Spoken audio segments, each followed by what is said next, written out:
Assalamualaikum warahmatullahi wabarakatuh. Perkenalkan, kami dari kelompok 7. Pada video ini kita akan membahas tentang akuisisi dengan kepemilikan sebagian. Pagi hari makan ikan teri, jangan lewatkan materi ini. Di sini kami akan menjelaskan tentang akuisisi dengan kepemilikan sebagian, di mana kepemilikan sebagian ini si investor membeli kurang dari 100%, yang mana nantinya akan ada sisa, baik itu 30%, 20%, ataupun 10%, yang disebut dengan non-pengendali atau NSI. Dalam PSAK 65 tahun 2014 dijelaskan bahwa suatu entitas itu dianggap memiliki pengendalian pada entitas lain jika dan hanya jika memiliki: yang pertama, entitas tersebut memiliki kuasa atas investe. Contohnya, PTA itu mengakuisisi 75% PTB, maka di sini PTA itu memiliki kuasa atas PTB. Yang kedua, ada imbal hasil akibat keterlibatan si investornya. Karena di sini PTA itu membeli saham, maka ada yang masuk ke investe, sehingga investe itu mempunyai hak untuk memberikan imbalan kepada investor. Yang ketiga, karena PTA itu sebagai investor, maka boleh mengikuti ROPS, sehingga apapun yang terjadi di ROPS itu otomatis ada keterlibatan tentang investor. Nah, karena tadi PTA hanya membeli sebagian, maka akan muncul NSI atau yang disebut dengan kepentingan non-pengendali. Dijelaskan di PSAK 65 2014, pengertian NSI itu sebagai ekuitas entitas anak tidak didistribusikan secara langsung ke induk, karena NSI ini merupakan bagian investor lain yang kepemilikannya kurang dari 50%, sehingga NSI ini tetap dilaporkan tetapi tidak langsung diakui oleh induk. Kemudian pada PSAK 65 2014 tersebut juga tercatat bahwa entitas induk itu menyajikan kepentingan non-pengendali atau NSI pada ekuitas dalam laporan posisi keuangan consolidation secara terpisah dari ekuitas pemilik entitas induk. Karena NSI ini bukan merupakan bagian dari si induk, maka tercatat laporan posisi keuangan secara terpisah. Kemudian ada langkah-langkah menyusun laporan consolidation pada nilai tercatat ekuitas kepemilikan sebagian. Nah, kalau tadi kepemilikan penuh itu kan ada 6, kalau kepemilikan sebagian itu ada 7. Nah, di sini ada mengalokasikan laba dan dividen dari subsidiari sebagai tambahannya. Mengapa kok dialokasikan? Karena laba dan dividen yang dihasilkan subsidiari tidak secara penuh diakui oleh si parent, namun subsidiari harus membagi beberapa persen untuk parent dan beberapa persen untuk NSI-nya. Yang selanjutnya kita ke contoh. Di sini ada contohnya, ada PT Nusantara dan juga PT Andalas, yang mana PT Nusantara itu membeli 75% saham PT Andalas seharga 900%. Nah, di sini kita dapat menulis langkah yang pertama itu menghitung selisih dari nilai akuisisinya berapa dikurangi dengan nilai aset tercatat bersihnya berapa. Nah, karena di sini nilai akuisisinya itu tercatat 900 juta dan nilai tercatat bersihnya juga 900 juta. Itu dari mana? Yaitu diperoleh dari saldo laba ditahan dan juga saham biasa dikali dengan jumlah persen saham yang kita beli. Nah, di sini nilai tercatatnya kan 800 juta ditambah 400 juta dikali 75%, yang mana kita menemukan hasilnya 900 juta. Maka nilai akuisisinya 900 juta dan nilai tercatatnya itu 900 juta dikurangi, maka kita menemukan selisihnya yaitu 0%. Langkah yang kedua itu kita mencatat jurnal umumnya. Nah, dari langkah pertama kita dapat menulis jurnal umumnya, yaitu investasi pada PT Andalas pada kas, yang mana jumlahnya itu 900 juta. Langkah yang selanjutnya yaitu kita membuat laporan posisi keuangan PT Nusantara dan PT Andalas setelah diakuisisi. Nah, dapat kita lihat pada gambar 3.6 ini bahwa setelah dilakukan akuisisi atas kepemilikan sebagian, pada PT Andalas tidak ada perubahan, yaitu sama dengan saat dilakukan akuisisi atas kepemilikan penuh. Sedangkan laporan posisi keuangan milik PT Nusantara itu menunjukkan perubahan, yaitu berkurangnya saldo kas sejumlah 900 juta serta munculnya akun baru pada investasi PT Andalas pada jumlah yang sama. Nah, dalam penjelasan tersebut kita dapat dilihat pada gambar 3.6 berikut. Nah, tadi kan kita sudah membahas tentang laporan posisi keuangan setelah akuisisi. Lalu bagaimana dengan kertas kerja konsolidasian? Teman-teman bisa melihat tabel 3.10.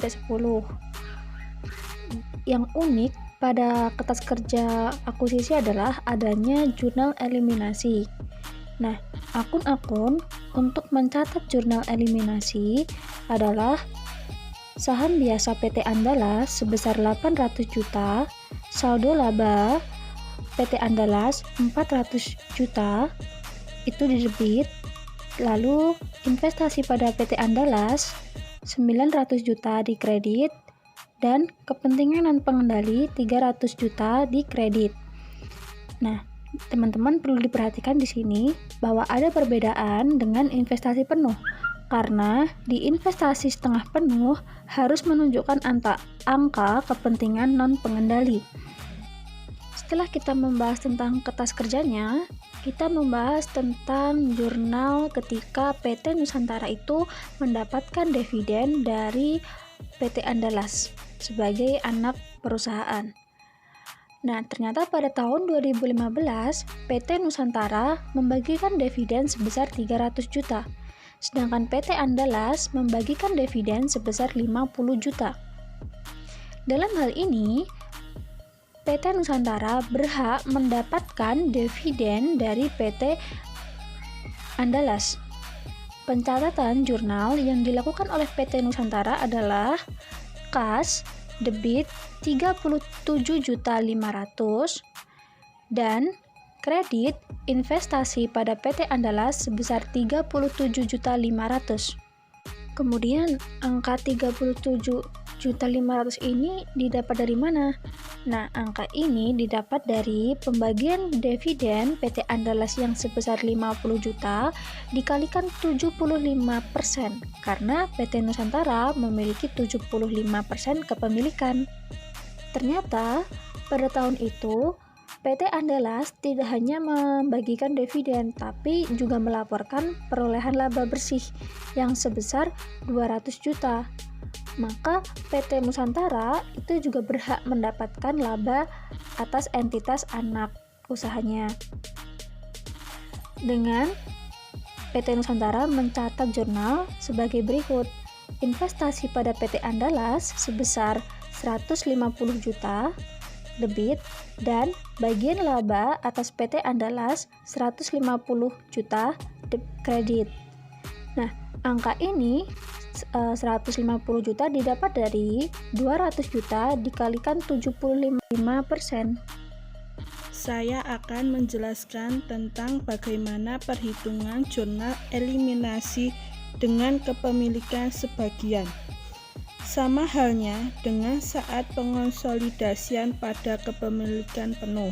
Jurnal eliminasi perlu dibuat atas pengakuan penghasilan maupun penerimaan dividen, baik yang dilakukan oleh PT Nusantara sebagai entitas induk maupun oleh kepentingan non-pengendali. Untuk perhitungannya, kita bisa melihat di tabel 3.12. Berdasarkan tabel 3.12, jurnal eliminasi pertama untuk menyusun laporan keuangan konsolidasian PT Nusantara dan entitas anak pada akhir tahun terjadinya akuisisi, yaitu langkah pertama yaitu kita harus mengeliminasi laba dari PT Andalas, di mana PT Nusantara memperoleh laba sebesar 150 juta dari PT Andalas. 150 juta itu dari laba PT Andalas sebesar 200 juta. Karena PT Nusantara mengakuisisinya hanya sebagian, yaitu sebesar 75%, maka 200 juta dikali dengan 75% hasilnya yaitu 150 juta. Kemudian kreditnya dividen diumumkan. Nominalnya senilai dengan pengumuman pembayaran dividen, yaitu sebesar 50 juta. Kemudian dikalikan dengan 75% karena akuisisi PT Nusantara hanya sebagian, hasilnya yaitu sebesar Rp37.500.000. Akun yang dikredit selanjutnya yaitu investasi pada PT Andalas, yaitu dari nilai bersih pengakuan penghasilan dan penerimaan dividen, yaitu sebesar Rp112.500.000. Kemudian langkah yang kedua yaitu mengeliminasi pengakuan penghasilan oleh kepentingan non-pengendali, di mana PT Andalas mendapatkan sisa laba sebesar 50 juta yang dikredit dividen untuk kepentingan non-pengendali sebesar 12.500.000 dari 50 juta dikalikan dengan 25%.